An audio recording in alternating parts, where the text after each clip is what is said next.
Yeah. Hi guys, we're Jeremiah and Sasha. It's been 3 weeks since our last video. We have now been on the road for slightly more than a month. A month and a day. A month and a day. And we wanted to do an update video to talk about what we've been doing for the last 3 weeks so that everybody can ask us stupid questions. Yeah, that's about right. So recently we found... So what have we done in the last 3 weeks? So last time we were in Bakersfield, California, outside Bakersfield at, I forget the name of the campground. Anyways, Kern Valley. True Value Hardware. From there we traveled down to Yucaipa, which is outside of LA, to get out of the smoke finally, which was great. And then we went down to the Salton Sea, which is my favorite. I loved it. Beautiful and empty and awesome, and a ton of flies. Oh, so many flies. So many flies, gross. But otherwise, super spread out, beautiful, quiet, minus the trains that went through. Weird place as far as like people and everything. Like it's an old abandoned place that was cool in like the 50s or 60s. Yeah, I think it started in like the 40s. And now it's not. And it kind of shows. So there's just a lot of abandoned stuff out there, and that's weird. Yeah, so the Salton Sea is basically a super salty sea, and because of the runoff from agriculture, it becomes saltier and saltier, and so nothing can live there. So the shore is literally just dead stuff. So I mean, that doesn't sound very pretty, but it actually is really gorgeous because all the shells are white. So, like, where there's normally sand, it's just made up of shells. And then there's, like, very clearly where the water has, I guess, decreased, where there's dead fish everywhere. Yeah, there's, like, a line, like, 10 feet wide of, like, fish bodies. Yeah. Like, dried out fish corpses. And then, like, 10 feet, 20 feet further up the beach is just, like, a sea, like a 20 feet wide of like crustacean, like Salty. Body parts. Yeah, it's really weird. Just like broken down and like just bone structure. So you're like rather than walking on sand, you're like walking on like crustacean bodies. It's crazy, just the volume of it. Yeah, how much you sink in. Yeah, it's just there's odd so much place. of it. Yeah. That was the first place that we really like solidly boondocked for a number of days. We did that in Kern Valley for a couple of days, but that wasn't very long. I'm gonna see if I can cut in a video or a picture here. Found out our solar charger wasn't putting out a ton of power. We don't have a ton of solar at the time. Just a second on that. But we increased that. I went down and looked at it and found that there was actually a burnt wire and a burnt fuse really bad. Oh, great. So hopefully right here I'm showing you that burnt fuse to see just like the wire itself and everything cooked on there. And then of course we found some other fun stuff later, but a quick replacement of that with a fuse from a audio fuse from a subwoofer at an auto parts store got us back in business, and obviously got rid of the smoking, burning smells, which is always bad in your house. And I think you resolved that when we were outside of Salton Sea from Indio. Yeah, we the fuse in Indio. Drove in Indio. Which is a weird town. It doesn't have a Target, and it advertises it has a Target. And the Target was shut down, which was just shattering to me, to think that a Target could be shut down. So that's that was what I remember about Target Indio. addiction. No Target. Yeah. So from there, we took off and went over to Joshua Tree, south of Joshua Tree. We BLM camped for a number of days there right before Thanksgiving and over the Thanksgiving week, where it was surprisingly busy down there. And shockingly busy, yeah. Like tons of place. We're about 2 miles off of 10, so you could see like the traffic in the distance, but couldn't really hear anything. It was super quiet out there. Gorgeous sunsets. We went into the park. I forget which day, but it was a really long drive up. I think it was the day before Thanksgiving. We went in an afternoon, and you've got to drive 30 miles in from the boondocking site down there to see a Joshua Tree at Joshua Tree National Forest. So if you're looking to stay Joshua Tree and you just want that Joshua Tree experience, I would say don't stay in the South BLM. Stay in the north side. Yeah. I mean, you can drive through it, but it's a long drive, and if you have to go, we went both ways because we wanted to see everything. So we had to go through it once, then go through it again, and that's like a 2-hour drive. So, yeah, my tip would just definitely be to stay in the north or the actual town of Joshua Tree. Yeah, there's 2 cities up there. I forget the names of them. Joshua Tree on one side, on the west, I think, and then whatever the city was on the east. Some good food up there, good shops. Actually, getting to like an actual grocery store was good up there. We ate at the Rib Company or something like that up there was really good. But definitely like that, the upper loop of Joshua Tree is beautiful, and what you think of when you see pictures of Joshua Tree, the big rocks, the big trees, the cactuses, everything up there. And then like the bottom, like 75% of Joshua Tree is just giant and empty and nothing. Yeah, there's something. And it looks identical to what the BLM land looks like right there where we're camping. So climb up on the hill at the BLM land, look out on it and go, yep, it all looks exactly the same in Joshua Tree for like 30 miles, 35 miles. It's crazy. So it's big and beautiful, but as we were with our dog, we couldn't walk on most of the trails. So in Joshua Tree, it's anywhere a car can go, a dog can go, and that's really about it. So that's really limiting in Joshua Tree for us. And that's true for a lot of national parks.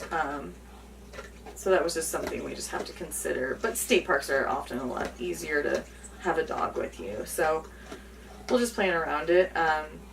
We just haven't really introduced Bernadette to staying in the RV for extended periods of time yet. So we were working towards that. But hopefully at other national parks we'll have that option of leaving her in the RV and having her not freak out. She's really great in the car.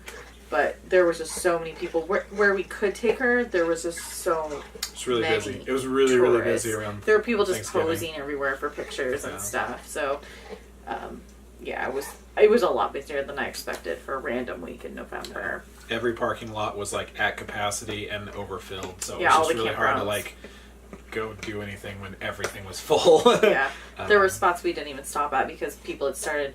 There's allotted parking areas for certain places in the park, and they were just full. So we had no option but to just drive on.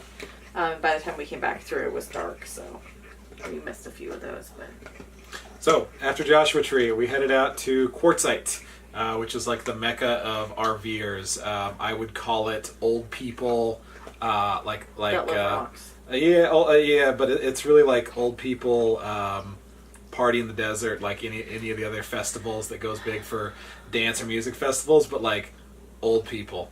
It's a little tiny town. There's nothing there. There's literally 3 gas stations, like 7 rock shops, maybe 8, I don't know, a hardware store, and like 3 grocery stores that open for like 3 minutes out of the year. And the grocery stores are really weird. There's like nothing on the shelves. And one we went to had 4 boxes of cake mix, and I was like, what? I mean, it had other stuff, but like it was just so strange. They should have one big grocery store, but that's another issue. But where we did boondock, it was gorgeous. So It's beautiful. we were allowed to stay free for 2 weeks on the BLM land, and we actually stayed longer than we had expected. We stayed there a week, and it was just gorgeous, and it was so much more sparsely populated than Joshua Tree, which took me by surprise because I thought Quartzsite was supposed to be so full. But I think that it gets a little more full after the holidays. In January, there's a big mineral and gem show, and then the RV show is where everybody brings their nice RVs down and everything. So I think January and February are definitely busier in Quartzsite than in November when we visited. Yeah, it was cool. We stayed in the High Jolly area, which is super close to town, right down the street from downtown. Downtown. Downtown. Everyone described everything in town based on where the light was, the single traffic light. And that's not true. There's 3 traffic lights, but really there's one, and then there's nothing else in that town. Yeah. Even further north from where we were at, north in High Jolly, there's an even bigger area that is just massive, and we could have gotten even further out there. But we were really close to town. The gentleman that checked us in there, that watched it and gave us the 14-day permit and everything, super friendly, recommended places to go in town. Mm-hmm. The beef jerky store was really good. I think that's the most money we've ever spent on beef jerky Absolutely. in my life. Yeah. Super expensive, but super, super tasty. And the pizza place in town was So super good It was and so good. fun, and it was like live music on a Friday night, and it was, I think the entire town was there. It was Yeah, really the fun. service wasn't great. We asked for water 3 different times and never got it. But the pizza was really good. The pizza was really good. Everybody was drunk and funny, so it was entertaining. Yeah, all the old people that were there were drunk. But we were definitely the youngest there by like 20 years. So that's something that's taken me by surprise. I've just heard a lot of how there's a lot of young people on the road. We haven't seen them yet. We have not found any of them. any of them. We saw a guy where we're at here that we decided was not that old. We don't know how long he's here. He is in this area. Could have been visiting his parents. I don't know. But he was under 50 probably. And that's about as young as people we've seen out on the road so far. Which isn't really an issue. It's just a different demographic than I had expected. I mean, I knew there was going to be a lot of people older than me, but I've been surprised that there has been nobody near our age. Young at heart, that's what everybody keeps Everybody saying. says young at heart, yeah. So So while we were in Quartzsite, I called the 2 solar places in town. The people that put the solar originally on our RV, we had about 350 watts of here, a 160 watt panel, and then like 200s or 110 watt panels with solar bills in there. Called them up, and it was... we're closed for the next 3 weeks. Call us back or whatever. Called the other place, Discount Solar. They got us in. They gave us a good quote for adding some more solar panels on there. Talked through what I already had, and then we ended up adding 3 additional 160 watt panels and a new charge controller that matches our existing controller. We have the Blue Sky controllers, so we've gone from like 365 or 370 watts of solar. Now we're rocking right around 900 watts of solar, which is a significant improvement. Really love the work they did. Super top notch. They went through everything. They called me and said, hey, we want to rewire some of this. It's not great. The existing wiring up top was like zip tied and wire knotted together rather than using all the standard solar quick connectors and J connectors and everything. So they were like, yeah, we're going to fix this up. So underneath picture, let's see if I can get a picture of this in here right now. But they really cleaned up the way all the wiring was hanging on the inverter, on the solar controllers. The solar controller that we had wasn't grounded. They found some more hot wires similar to the one that I fixed in Salton Sea. So they replaced all that with fresh wiring, sized everything up, walked me through everything. they were awesome. And they were just super nice stuff, really top-notch installation at a great price. So I shopped solar panels, I shopped controllers, I shopped everything, and their prices were, for the panels, they were better than I could find online anywhere, which says a lot, which is crazy. They charged a couple of bucks for the controller, and then their labor and wiring was incredibly reasonable for what they had done. Yeah. It was just really well priced and everything. So definitely going to be back there to look at that. Their prices for batteries were as good or better than anywhere I could find anywhere. So they've definitely got a good setup there, and they're only making a couple of bucks on stuff, which is fantastic. They have it in stock, they can install it, and they do competent work, which is awesome. But also, I liked how enthusiastic they were. They were so... They were. Like, everybody loved excited it. They loved about solar. Yeah, and I really loved that about them. Yeah, one of the guys, I was asking questions about inverters since we've got a modified sine wave inverter in here, and it's causing problems with my server and stuff like that of not being able to use a UPS, so it turns off and turns on, and we're killing hard drives in my server. Uninterruptible power supply so that the server doesn't turn off when we switch on and off. So right now our inverter is old. It's the one that came with the bus. And it turns when the generator turns on and off, or we plug in or unplug, the inverter's slow to pick up. So like some of the time, but not every time, when the generator turns on or off, everything that's AC power in our motorhome turns off, and that means the server turns off. And the server doesn't like to turn off unexpectedly. So when the auto generator's set, so we charge our batteries when we wake up in the morning or go to bed at night, turns on and off, I've got to like be babysitting to make sure that the server's on or off, and it's just a pain in the butt to chase all that down. So well, especially because the generator automatically turns on at a certain level. So when it turns on, if the server happens to be off, so the reason we added more solar was to try and kind of combat that. We have, a residential refrigerator that takes a lot of power. We have a server that runs 24/7 for all of our movies, TV shows, and some of my work. And then I've also got kind of a development workstation as well for my work. And all of those kind of add up to quite a bit of power. Definitely in the last couple of weeks since we got the solar put on, have been super, double checking the power, double checking our battery banks, just trying to optimize as much as possible. I've started a list. We got a kilowatt meter floating around here. I think it's plugged into my computer right now, measuring that. So we've been measuring all of our draw on the AC side right now. Been running through all the coach wiring and everything to find any kind of phantom draws to just kind of make sure that we're minimizing and being super efficient with all of our and that power. way we know also the things that aren't taking power. That, like, I thought a phone charger just plugged in would be taking power. It doesn't matter. If it's not charging a phone, it's using zero electric, so it doesn't matter. It's just been interesting to see what the kilowatt has shown us. I love that kind of stuff. Yeah, so we've read a lot of stuff on residential refrigerators and how much power they use. We measured ours. There's a couple of examples around online that showed ours is lower. Their residential refrigerators were using like 2.3 kilowatts of power a day. Ours was significantly under that. When the ice maker was off. So it was under it with the ice maker on, and then it was significantly lower with the ice maker off. I don't have the numbers in front of me, but it was like we were about 1,800 watts a day, 1,870 watts a day with the ice maker, and then it was like 1,450 with the ice maker off. It was significant with so the ice maker it was a off. pretty big difference. The biggest one I was surprised of as far as our power draw goes is the server. Of everything that we use, the server also, I try to keep it running 24/7, so we're always getting new movies and everything, and we can easily watch TV or watch something on our phone anytime we want to.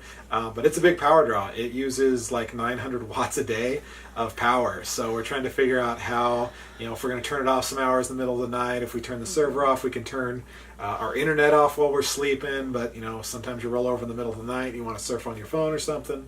So trying to figure out the right balance for that without without using too much battery, but also not causing too much inconvenience for us. Yeah, absolutely. So after Quartzsite, we didn't do anything else there.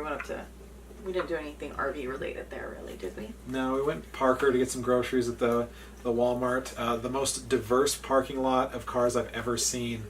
We walked all the way down a row of cars, past probably 25, 30 cars, and saw one Arizona license plate. Parker is like 35 miles away from Quartzsite. So if you want to go grocery shopping, you don't go to Quartzsite. You go to Parker or anything like that. There's if a you want to Safeway grab a to meal, Walmart there, get a haircut. Silly Al's, you go to Parker. Yeah. And then we headed over to Phoenix to see some relatives. Hi, Granny Annie. And the rest of them, maybe you found the link by now. Hi, Aunt Jane. I remember all those other tabs you closed. Still embarrassed by those? I hope so. Hi, Aunt Chewy. Anyway, so we stayed in a great RV lot. Don't go to Phoenix if you're under 55. So we couldn't find any. So we wanted to stay in town so that we could be close to Granny Annie, and it was just all 55 plus RV parks. So we couldn't find anything. We finally found one that was on the back side. It was basically a parking lot on the backside of a motel, which in theory is really smart because we were allowed to use their pool. And we could use that space. We could go, we could get continental breakfast for $3, stuff like that. They had a bar there if we wanted to go there. But it was just horrible. There was tons of kennels of dogs that were set up. And in one kennel there was 4 little dogs. And they would just leave them all day. And the dogs bark all day. And they pooped there. And it was just so loud and so gross. So, and there was all these rules of what they weren't allowed to do. But clearly everybody lived there. I think some people lived there without the motel even knowing because nobody ever came and checked to see what was going on. People were just like revving their motorcycles and then turning them off. Freaked out about that. It was so strange. One person was videoing, I think it was his wife, her husband revving his motorcycle. And it was like a horrible motorcycle. I don't know how it even started. It was just really, really trashy. I didn't feel safe there. And it's the first time I didn't feel just safe-ish. I mean, car alarms were going off and stuff, and you just don't... It just felt really sleazy. I would never stay there again. Don't stay on the back of a motel, apparently. It was janky. I had to sign a list of rules saying I would follow them when we checked in.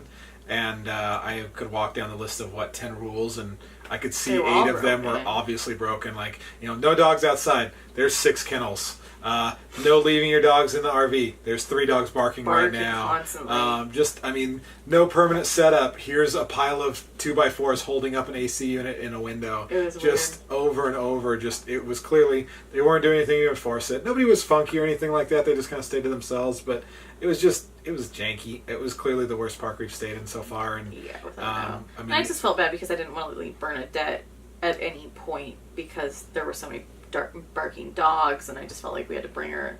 Not to say we don't bring her anyways, but I just felt bad for her. She just paced a lot and was definitely ruffled by the fact that there were so many dogs just constantly barking. It wasn't like well-behaved dogs just sitting there. Yeah, I'd walk outside to get something under the slide out, and 3 dogs would bark at me because they were left there all day. It was really bad.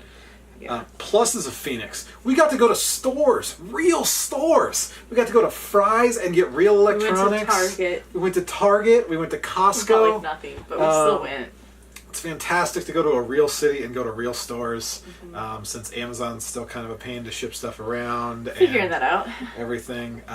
Amazon, we've had some decent luck of sending things general delivery. The best trick I have found that nobody else talks about, when you send things general delivery, don't say general delivery. Say PO general delivery. That kicks all the online store systems into saying, this is a PO box. Can I ship to a PO box? If you don't put that PO in there, everybody just goes normal delivery address. And then if they're not shipping USPS, which a lot don't, and you don't know whatever it's shipping, DHL, anything else. If you don't put that so that they go, ooh, I'm shipping to a PO-ish box. I'm shipping to the post office. General delivery isn't quite the PO box, but close enough. You've got to get it to the post office. They won't detect that. So you do that, and Amazon will let you ship like half the stuff in your cart to general delivery. And it works great. Super fast, super quick, works awesome. Only about half your stuff's going to ship PO box. I don't know what the rule is. But so then we've also utilized Amazon lockers. We used Amazon lockers the first time in Phoenix. That was really easy. Just ship stuff to the lockers, pick it up. Super great.